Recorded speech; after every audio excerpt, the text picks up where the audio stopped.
So ನಿಮ್ project ಬಂದ cloud computing application ಅಂತ ಹೇಳ್ತೇವೆ. ಈಗ ಫಸ್ಟ್ ಕ್ಲೌಡ್ ಕಂಪ್ಯೂಟಿಂಗ್ ಅಂದ್ರೆ ಏನು ಫಸ್ಟ್ ಅದು ತಿಳ್ಕೊಬೇಕು ನಾವು. ಕ್ಲೌಡ್ ಕಂಪ್ಯೂಟಿಂಗ್ ಅಂತಂದ್ರ ಒಂದು ರಿಮೋಟ್ ಸಿಸ್ಟಮ್ನಾಗ ನೀವು ನಿಮ್ದು ಆಪರೇಷನ್ ಪರ್ಫಾರ್ಮ್ ಮಾಡೋದಕ್ಕೆ ನಾವು ಕ್ಲೌಡ್ ಕಂಪ್ಯೂಟಿಂಗ್. ಕ್ಲೌಡ್ ಅಂತಂದ್ರ it is one computer basically. ಅಷ್ಟೇ ಏನಪ್ಪಾ ಅಂತಂದ್ರ ಆ ಕಂಪ್ಯೂಟರ್ ಎಲ್ಲದ ಅಂತ ನಿಮ್ಗೆ ಗೊತ್ತಿರಲ್ಲ. ಸೊ ಅದು ಆ ಕಂಪ್ಯೂಟರ್ ಏನಂತಂದ್ರ ಒಂದು ರಿಮೋಟ್ ಲೊಕೇಶನ್ ಇಟ್ಟಿರ್ತಾರ. ಆ ರಿಮೋಟ್ ಲೊಕೇಶನ್ ನಾಗಿಂದ ನೀವು ಆ ಕಂಪ್ಯೂಟರ್ ನ ಆಕ್ಸೆಸ್ ಮಾಡ್ಕೊಂಡು ಅದ್ರ ಮೇಲೆ ಆಪರೇಷನ್ಸ್ ಪರ್ಫಾರ್ಮ್ ಮಾಡೋದಕ್ಕೆ ನಾವೇನಂದ್ರ ಕ್ಲೌಡ್ ಕಂಪ್ಯೂಟಿಂಗ್ ಅಂತ ಹೇಳ್ತೀವಿ. ಸೊ ಕಂಪ್ಯೂಟಿಂಗ್ ಅಂತಂದ್ರೆ it is basically using that particular computer. So ಈಗ ಕಂಪ್ಯೂಟರ್ ಆಪರೇಷನ್ ಬಹಳ ಪರ್ಫಾರ್ಮ್ ಮಾಡ್ಬೋದು. ಲೈಕ್ ಎಕ್ಸಾಂಪಲ್, ಈಗ ಒಂದು ಸಿಂಪಲ್ ಎಕ್ಸಾಂಪಲ್ ತಗೋರಿ, ಜಿಮೇಲ್ ಯೂಸ್ ಮಾಡ್ತೀರಿ. ಸೊ ಜಿಮೇಲ್ ನ ನೀವು ಡೇಟಾ ಸ್ಟೋರ್ ಮಾಡ್ತೀರಿ, ಡೇಟಾ ರಿಟ್ರೀವ್ ಮಾಡ್ತೀರಿ, ಅದ್ರ ಮೇಲ್ ಕಳಿಸ್ತೀರಿ. ಸೊ ಇದೆಲ್ಲ ಏನಂದ್ರೆ these are all the operations that you are doing on the cloud. In this case cloud ಅಂತಂದ್ರೆ you can access this system from anywhere. ಈ ಇದೇ ಜಾಗದಾಗ ಹೋಗಿ ಕೂತು ನೀವು ಆ ಸಿಸ್ಟಮ್ ಆಕ್ಸೆಸ್ ಮಾಡಬೇಕು ಅಂತ ಕಂಡೀಷನ್ ಇರಂಗಿಲ್ಲ. It can be used from any particular location. ಅಷ್ಟೇ ನಿಮ್ದೊಂದು ಮೊಬೈಲ್ ನಂಬರ್ ಪಾಸ್ವರ್ಡ್ ಕೊಟ್ಟಿರ್ತಾರೆ ಅಥವಾ ಒಂದು ಲಾಗಿನ್ ಐ ಡಿ ಪಾಸ್ವರ್ಡ್ ಕೊಟ್ಟಿರ್ತಾರೆ. ಆ login I D password use ಮಾಡ್ಕೊಂಡು ನೀವು ನಿಮ್ ಡೇಟಾನ ಆಕ್ಸೆಸ್ ಮಾಡ್ಕೋಬಹುದು. ಇದಕ್ಕೆ ನಾವು ಕ್ಲೌಡ್ ಕಂಪ್ಯೂಟಿಂಗ್ ಅಪ್ಲಿಕೇಶನ್ ಅಂತ ಹೇಳ್ತೀವಿ. ನಿಮ್ದು ನಿಮ್ಗೆ ಏನಾರ ಡೌಟ್ ಬಂದ್ರೆ ಮೈಕ್ ಅನ್ಮ್ಯೂಟ್ ಮಾಡ್ಕೊಂಡು you can ask the question. Okay, so ಇದಕ್ಕೆ ನಾವು ಏನಾದ್ರು ಕ್ಲೌಡ್ ಕಂಪ್ಯೂಟಿಂಗ್ ಅಂತ ಹೇಳ್ತೇವೆ. ಇಷ್ಟು ಫಸ್ಟ್ ನಿಮ್ ಗೈಡಿಗೆ ಎಕ್ಸ್ಪ್ಲೇನ್ ಮಾಡ್ಬೇಕು. ಎಕ್ಸ್ಪ್ಲೇನ್ ಮಾಡಿದ್ಮೇಲೆ ನಿಮ್ದಲ್ಲಿ ಕಾಲೇಜ್ ಸಿಸ್ಟಮ್ನಾಗ ನೀವು ಪ್ರಾಜೆಕ್ಟ್ಸ್ ಇನ್ಸ್ಟಾಲ್ ಮಾಡಿರ್ತೀವಿ. ಸೊ ಯಾವ್ದಾರ ಒಂದು ಸಿಸ್ಟಮ್ನಾಗ ಹೋಗಿ ನೀವೆಲ್ಲ ಅಂತಂದ್ರೆ ಫಸ್ಟ್ ಅಲ್ಲಿ ಏನ್ ಅಪ್ಲಿಕೇಶನ್ಸ್ ಅವ ಎಲ್ಲ ಅಪ್ಲಿಕೇಶನ್ಗಳು ಕ್ಲೋಸ್ ಮಾಡ್ಬೇಕು. ಕ್ಲೋಸ್ ಮಾಡಿ go to this P C. So this P C ಒಳಗ ಲೋಕಲ್ ಡಿಸ್ಕ್ ಸಿ ಅಂತ ಇರ್ತದ. ಆ ಲೋಕಲ್ ಡಿಸ್ಕ್ ಸಿ ಓಪನ್ ಮಾಡ್ರಿ. ಲೋಕಲ್ ಡಿಸ್ಕ್ ಸಿ ಒಳಗ here you will have the folder called as SSKB ಅಂತೇಳಿ. ಆ SSKB ಫೋಲ್ಡರ್ ಓಪನ್ ಮಾಡ್ರಿ. ಇಲ್ಲಿ you search for the application that is cloud computing ಅಂತ ಇರ್ತದೆ. ದಟ್ ಇಸ್ ಓಕೆ, ಇದ್ರೊಳಗೆ ಇಲ್ಲ ಅನಿಸ್ತದೆ. I will just put it from other place.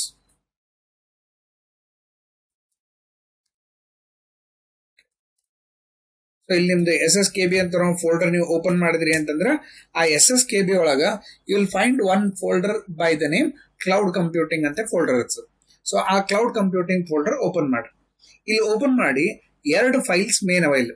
ಒಂದ್ ಏನಪ್ಪಾ ಅಂತಂದ್ರೆ it is your server.bat. Second ಬಂದು ಪ್ರಾಜೆಕ್ಟ್ ಅಂತೇಳಿ. ಸೊ ನೀವೇನ್ ಮಾಡೋ ಫಸ್ಟ್ ಈ server.bat ಅಂತ ನಾವು ಫೈಲ್ ಅನ್ನ ರನ್ ಮಾಡಿ. ಸೊ ರನ್ ಮಾಡಿದ ತಕ್ಷಣ ಇದು ಅಪ್ಲಿಕೇಶನ್ ರನ್ ಅಲ್ಲಿ ಸ್ಟಾರ್ಟ್ ಆಗ್ತದೆ. Quit the server with control break ಅಂತ ಒಂದು ಆಪ್ಷನ್ ತೋರಿಸ್ತು. ಆಪ್ಷನ್ ಬಂತು ಅಂದ್ರೆ ನಿಮ್ ಪ್ರಾಜೆಕ್ಟ್ ರನ್ ಆಗ್ಲಿಕ್ಕೆ ಅಂತ ಅರ್ಥ. ನಿಮ್ದು ಪ್ರಾಜೆಕ್ಟ್ ಪೂರ್ತಿ ಎಕ್ಸಿಕ್ಯೂಷನ್ ಮುಗಿಯತನ ಇದನ್ನ ಕ್ಲೋಸ್ ಮಾಡಬಾರ್ದು. ಸೊ ಅದಕ್ಕೆ ಇಲ್ಲಿ ಜಸ್ಟ್ ಮಿನಿಮೈಸ್ ಮಾಡ್ಬೇಡಿ. ಮಿನಿಮೈಸ್ ಮಾಡಿ ನೆಕ್ಸ್ಟ್ ನಾವೇನ್ ಮಾಡ್ತೀವಿ ಅಂತಂದ್ರೆ ಇಲ್ಲಿ ಇನ್ನೊಂದು ಫೈಲ್ ಇರ್ತದ ದಟ್ ಇಸ್ ಪ್ರಾಜೆಕ್ಟ್ ಅಂತೇಳಿ. ಆ ಪ್ರಾಜೆಕ್ಟ್ ಅನ್ನೋ ಫೈಲಿಗೆ ಡಬಲ್ ಕ್ಲಿಕ್ ಮಾಡಿ. ಸೊ ಕ್ಲಿಕ್ ಮಾಡಿದ ತಕ್ಷಣ it will open the application. In this case ಈ ಅಪ್ಲಿಕೇಶನ್ ನಾಗ ಯು ಕ್ಯಾನ್ ಇಲ್ಲಿ ಅಂತಂದ್ರೆ ನಾವ್ ಎದಕ್ಕೆ ಯೂಸ್ ಮಾಡ್ಲಿಕ್ಕೆ ಈ ಅಪ್ಲಿಕೇಶನ್ ಅಂತಂದ್ರೆ it is for storage and sharing of the files. ಒಂದು ಫೈಲ್ ಶೇರ್ ಮಾಡ್ಲಿಕ್ಕೆ ನಾವು ಅದಕ್ಕೆ ಕ್ಲೌಡ್ ಕಂಪ್ಯೂಟಿಂಗ್ ಅಪ್ಲಿಕೇಶನ್ ಯೂಸ್ ಮಾಡ್ತೀವಿ. ಸೊ ಅದ್ ನಿಮ್ ಪೂರ್ತಿ ಪ್ರಾಜೆಕ್ಟ್ ಹೆಸರು cloud computing for data sharing with forward security ಅಂತೇಳಿ. ಸೊ ಇದು ನಮ್ದು actual full form of the application cloud computing. ಅಷ್ಟು ಹೆಸರು ಹೇಳ್ಬಿಟ್ಟು ಬರಲ್ಲ ಅಂತ ಅದು ಜಸ್ಟ್ ಕ್ಲೌಡ್ ಕಂಪ್ಯೂಟಿಂಗ್ ಅಂತೇಳಿ ಕರೀಲಿಗತ್ತೀವಿ. ಸೊ ಇಲ್ಲಿ ನೀವೇನ್ ಮಾಡ್ತೀರಿ ಅಂತಂದ್ರೆ first you have to register yourself. ಒಂದಿಲ್ಲಿ you don't have a account, create account ಅಂತ ಇರ್ತದ. ಆ ಕ್ರಿಯೇಟ್ ಅಕೌಂಟ್ ಕ್ಲಿಕ್ ಮಾಡಿ. ಸೊ ಕ್ರಿಯೇಟ್ ಅಕೌಂಟ್ ಅಂತ ಕ್ಲಿಕ್ ಮಾಡಿದ್ಮೇಲೆ it last for the registration data in this case. So ಆ registration data ಒಳಗ ನಿಮ್ದು ಪೂರ್ತಿ ಇನ್ಫಾರ್ಮೇಶನ್ ಇದ್ರೊಳಗ ಫಸ್ಟ್ ನಾವೇನಂತಂದ್ರೆ ಅಪ್ಡೇಟ್ ಮಾಡ್ತೀವಿ. ಸೊ ಅಲ್ಲಿ it is asking for the name. ಈಗ ಸದ್ಯಕ್ಕೆ ನಾವು ಒಂದು ರ್ಯಾಂಡಮ್ ಹೆಸರು ಹಾಕಿರ್ತೀನಿ. So I will put the name as Suman. Next Suman last name ಅದ. say last name will keep it as Sajjan. Next Suman ಒಂದು ಮೊಬೈಲ್ ನಂಬರ್ ಇದು ಯೂಸರ್ ನೇಮ್ ಕೊಡಬೇಕು, ಸುಮನ್ ಅಂತ ಕೊಡ್ತೇನೆ. Next email I D I will give it as suman@gmail.com.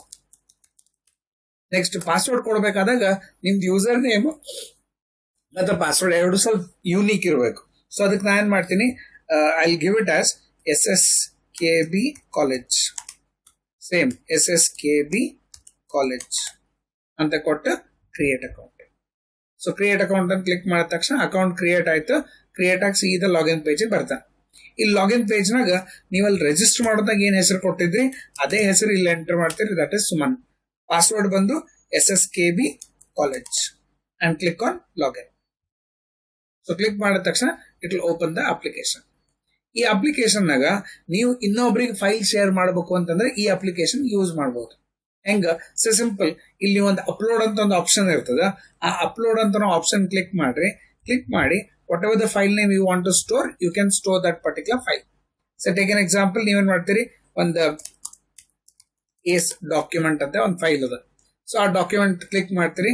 ಆ file ಇಲ್ಲಿ choose file ಅಂತ click ಮಾಡಿ you can upload that particular file. ಯಾವ್ದಾರ ನಿಮ್ ಸಿಸ್ಟಮ್ನಾಗ ಅಲ್ಲಿ ಫೈಲ್ ಇರ್ತದ ಆ ಫೈಲಿಗೆ ಅಪ್ಲೋಡ್ ಮಾಡಿ and click on upload file.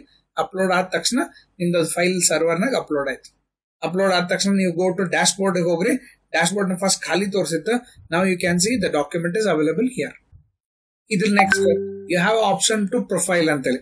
Profile ನಾಗ ಯಾವ ಯೂಸರ್ ರಿಜಿಸ್ಟರ್ ಆಗಿರ್ತಾನ, ರಿಜಿಸ್ಟರ್ ಆಗಿರೋ ಯೂಸರ್ ಈ can see his data in this case. So ಅಲ್ಲಿ ಅಂತಂದ್ರೆ ಇಲ್ಲ ಅವ ಏನ್ ಮಾಡ್ತಾನ ಅಂತಂದ್ರೆ, ಒನ್ ಸೆಕೆಂಡ್,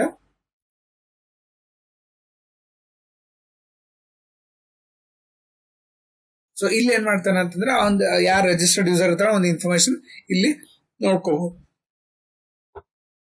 ನೆಕ್ಸ್ಟ್ ಏನ್ ಮಾಡ್ರಿ, ಮತ್ತೆ ಇಲ್ಲಿ ಡ್ಯಾಶ್ ಬೋರ್ಡ್ ಕ್ಲಿಕ್ ಮಾಡ್ರಿ. ಡ್ಯಾಶ್ ಬೋರ್ಡ್ ಕ್ಲಿಕ್ ಮಾಡಿ ಇದು ಡೇಟಾ ನೀವು ಇನ್ನೊಬ್ಬ ಫ್ರೆಂಡ್ ಕೊಡ್ಬೇಕಾಗ್ಯದ. ಸೊ ಫ್ರೆಂಡ್ ಕೊಡ್ಬೇಕು ಅಂತಂದ್ರೆ ನೀವೇನ್ ಮಾಡ್ತೀರಿ, ಇಲ್ಲಿ ಶೇರ್ ಅಂತ ಒಂದು ಆಪ್ಷನ್ ಇರ್ತದ. Click on the share option. Share option ಅಂತ ಕ್ಲಿಕ್ ಮಾಡಿದ ತಕ್ಷಣ ನೀವು ಯಾರಿಗೆ ಶೇರ್ ಮಾಡ್ಬೇಕಾಗ್ಯದ ಆ ಯೂಸರ್ ನೇಮ್ ಗೊತ್ತಿರಬೇಕು. ಈಗ ಎಕ್ಸಾಂಪಲ್ ನಾ ಇಲ್ಲಿ ಸುಮನ್ ಅಂತ ಹಾಕಿ, ನೀವು ಇನ್ನೊಂದು ಯೂಸರ್ ರಿಜಿಸ್ಟರ್ ಮಾಡಿ ಅವ್ರಿಗೆ ಶೇರ್ ಮಾಡ್ಬೇಕು. ಇಲ್ಲ ಅಂದ್ರೆ ಇಲ್ಲಿ ಆಲ್ರೆಡಿ ನನ್ನ ಹೆಸರು ಆಲ್ರೆಡಿ ರಿಜಿಸ್ಟರ್ಡ್ ಅದ, ಇಲ್ಲಿ ವಿವೇಕ್ ಅಂತೇಳಿ ಶೇರ್ ಫೈಲ್ ಅಂತ ಕೊಡ್ತೇನೆ. ಸಪೋಸ್ ಅದ್ ಹೆಸರು ಇತ್ತು, ವ್ಯಾಲಿಡ್ ನೇಮ್ ಇತ್ತು ಅಂತಂದ್ರೆ ಅವ ಆಪ್ಷನ್ ಕೊಡ್ತಾನೆ. ಇಲ್ಲ ಅಂತಂದ್ರೆ it will not allow you to share in this. ಈಗ ಎಕ್ಸಾಂಪಲ್ ಏನೋ ಒಂದು ರ್ಯಾಂಡಮ್ ಹೆಸರು ಕೊಟ್ಟು ಶೇರ್ ಫೈಲ್ ಅಂತ ಕೊಡ್ತೀನಿ. ಇಲ್ಲಿ ಕೆಳಗೆ ಎರರ್ ಮೆಸೇಜ್ ಕೊಡ್ತಾನೆ, that is user does not exist, please put in the correct user name. So ಯಾರು ರಿಜಿಸ್ಟರ್ಡ್ ಯೂಸರ್ಸ್ ಇದ್ದಾರೆ ಅವ್ರ ಹೆಸರು ನೀವು ಇಲ್ಲಿ ಕೊಡ್ರಿ. So example let us check Ajay ಅಂತ ಇದಾನೇನು ಅಂತೇಳಿ ಕ್ಲಿಕ್ ಆನ್ ಶೇರ್ ಫೈಲ್. ಇಲ್ಲಿ ತೋರಿಸ್ಲಿಕ್ಕೆ ಅಜಯ್ ಅಂತ ಹೆಸರು ಇಲ್ಲ. ಸೊ ಈಗ ನನ್ನ ಹೆಸರು ವಿವೇಕ್ ಅಂತದ, ಸುಮನ್ ಅಂತ ಇನ್ನೊಂದು ರಿಜಿಸ್ಟರ್ ಮಾಡಿ. ನೀವು ಎಕ್ಸಾಮ್ ದಿನ ನಿಮ್ಮ ಹೆಸರು ಮೇಲೆ ರಿಜಿಸ್ಟರ್ ಮಾಡ್ರಿ, ವಿವೇಕ್ ಅಥವಾ ಸುಮನ್ಗೆ ನೀವು ಶೇರ್ ಮಾಡ್ಬೋದು.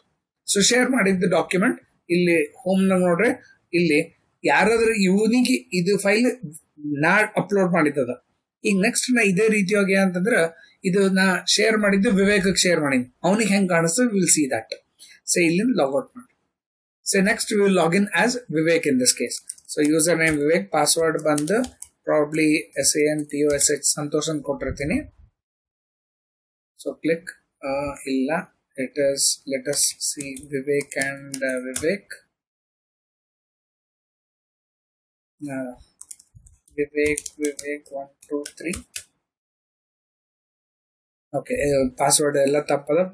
ಎನಿವೇಸ್ ನಾ ಇನ್ನೊಂದು ಅಕೌಂಟ್ ಕ್ರಿಯೇಟ್ ಮಾಡ್ತೀನಿ ಇಲ್ಲಿ. So will create another user name by name Suma ಅಂದ್ಕೊಳ್ಳೋಣ. Say Suma Kumari. Next user name Suma, email ID suma@gmail.com. Same SSKB